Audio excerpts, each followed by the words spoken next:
Class का समीकरण जो है 15 नंबर क्वेश्चन को सोल्यूशन कर रहे हैं। तो पहले हम बताते हैं समद्विबाहु। क्या समद्विबाहु? इसमें दिया हुआ किसी समद्विबाहु त्रिभुज का शीर्ष कोण 50 डिग्री का है। 50 डिग्री का है। तो त्रिभुज के शेष दो कोणों की माप बताएं। तो समद्विबाहु त्रिभुज किसे कहते हैं पता है? त्रिभुज माने कितने प्रकार का, माने भुजा के आधार पर कितने प्रकार के होते हैं पता है? भुजा के आधार पर कितने प्रकार का होता है? 3 प्रकार के। कौन कौन? समबाहु, विषमबाहु, समद्विबाहु। क्या? समबाहु, समबाहु, विषमबाहु, विषमबाहु, विषमबाहु और समद्विबाहु और समद्विबाहु। क्या होता है? समद्विबाहु समद्विबाहु त्रिभुज। समद्विबाहु त्रिभुज ये सब त्रिभुज है, भुजा के आधार पर त्रिभुज है सब। समझ गया ना?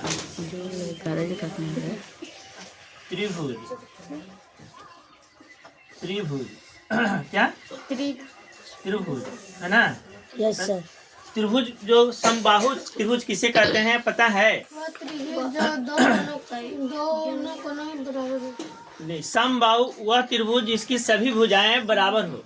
सम माने बराबर, सम माने बराबर, बाहु माने भुजा। तो वह त्रिभुज जिसकी सभी भुजाएं समान हो या बराबर हो उसे क्या कहते हैं? समबाहु त्रिभुज। अब विषमबाहु वह त्रिभुज जिसकी सभी भुजाएं असमान हो या बराबर ना हो उसे विषमबाहु त्रिभुज कहते हैं। अब समद्विबाहु किसे कहते हैं? तो वह त्रिभुज जिसकी दो भुजा समान हो।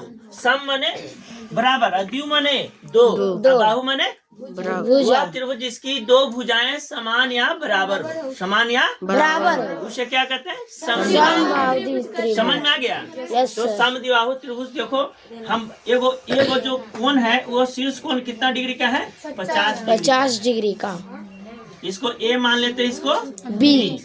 इसको जो समद्विबाहु जो दो भुजा बराबर है, तो दो भुजा बराबर कहने का मतलब कि ये भुजा बराबर होता है। तो इसके समूह कोण भी बराबर हो जाएंगे। Yes sir. समूह कोण बराबर हो जाएंगे ना बाबू? यस तो समूह कोण तुमको पता है कि त्रिभुज के तीनों कोणों का योग 180 डिग्री होता है। पता है ना? तो पता है तो हम ये यहाँ से चलते हैं कि मान लिए है कौन दो समूह कोणों का योग कोण बी या कोण ए, माने कि कोण ए बराबर कितना डिग्री का है? 50 डिग्री। ठीक है। अच्छा, कोण बी बराबर x डिग्री। अच्छा, कोण सी बराबर भी x डिग्री। दोनों समान है ना, इसलिए समद्विबाहु है, इसलिए दो को भुजा बराबर हो जाएगा, है ना? अच्छा, तो त्रिभुज के तीनों कोणों का योग कितना होता है? कोण ए, कोण बी या कोण सी बराबर 180 डिग्री। तो कोण ए का मान 50 डिग्री तो है। Yes sir. अच्छा, इसका x डिग्री है और प्लस x डिग्री है इक्वल टू 180 डिग्री। तो कितना हो जाएगा? 50 और प्लस x जोड़ देंगे तो 2x हो जाएगा। Yes sir. Equal to 180। तो कितना हो जाएगा? 2x इक्वल टू कितना हो जाएगा बाबू? 180 में से कितना घटा दो? 50। ठीक है।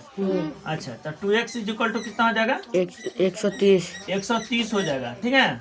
130 को हाफ कर दो, यानी कि x इक्वल टू 130 बटा कितना हो जाएगा?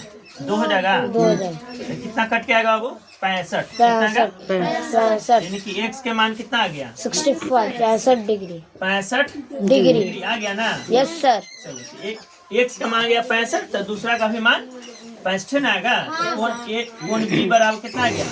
65 डिग्री। तो कोण सी बराबर भी 65 डिग्री। अब तीनों जोड़ कर देखो, 50, 65 और 65 तीनों जोड़ कर देखो 180 डिग्री आता है या नहीं? तब जाकर के ये जो है अच्छा माना जाएगा। ठीक है। चलो।